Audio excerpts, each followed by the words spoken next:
Hi, I'm Quentin Westberg, goalkeeper for Toronto FC. Hi, I'm Anthony Cipressi. I'm a goalkeeper for TFC Academy, U13. Hi, I'm Jon Conway, goalkeeper coach for Toronto FC. This is BMO TFC Player Pathways, goalkeeper edition. Guys, it's great that we were able to sit here together because obviously with all of our schedules and travel and trainings to get here and talk about goalkeeping. And one of the interesting things about all of us is that our pathway to Toronto FC is different. Anthony, I know you've come through the training program and to a full-time participant in the academy now. Quentin, obviously coming from France and coming to TFC. So let's just talk a little bit about each of your experiences and getting here. Anthony, why don't you start us off? You came from France, which is a bit farther than King City, but it's still a ways away. It's different in many ways, especially in like the mentality state as well as the physical state with your team, because the team in King City was obviously not as strong as the team here at TFC.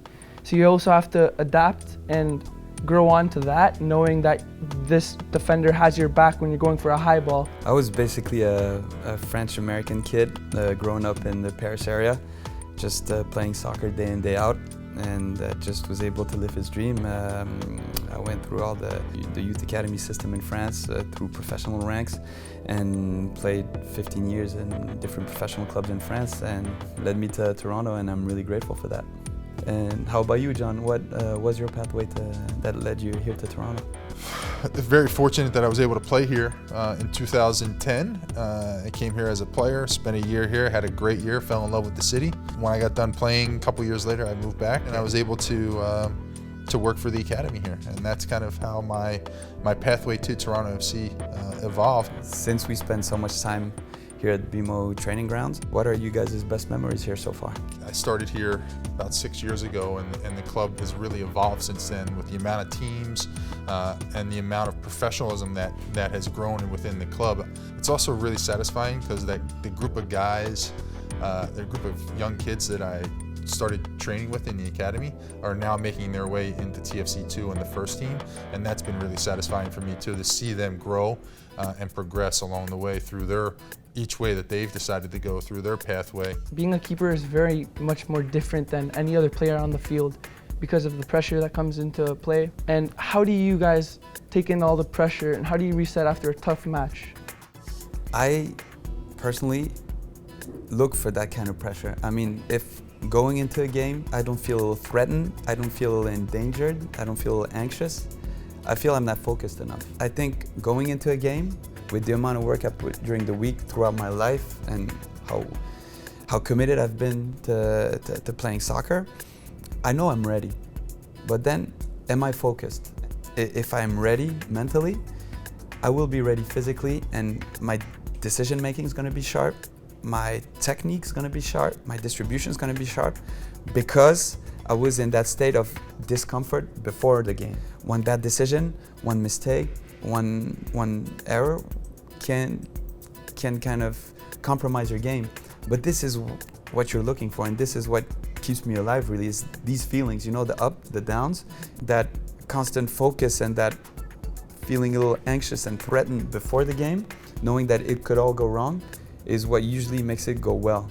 For me, when I played, I didn't do a good job of just letting those things go after a game, and I think it's very important now as a coach, looking back and looking to what you guys do, whether you have a good match or a bad match, you discuss the key moments in those games so that you talk them through and they can make you better for the next match. So you both mentioned, and when we talked about the facility and how great BMO training ground is, you both mentioned about the gym here. How has your regimen in the gym changed from beginning till now?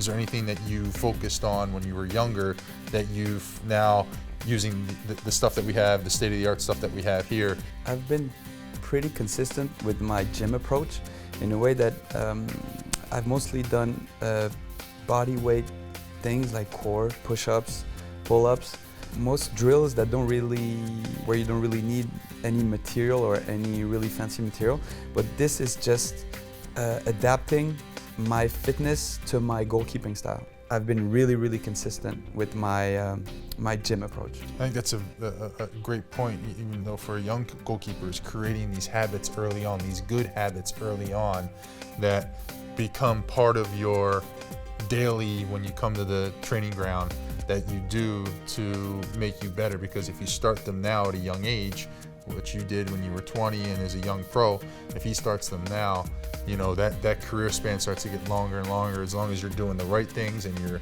committed to it daily, it's a really good lesson for Anthony to learn as he goes on his pathway through this club. Thank you for joining me today on BMO TFC Player Pathways Goalkeepers Edition. It was excellent having you guys on, and excellent to spend some time talking about goalkeeping, the position that we all love, and about how we can all be better, not only as goalkeepers, but really as people. Thanks a lot. It was real nice, guys. Great experience. Thank you.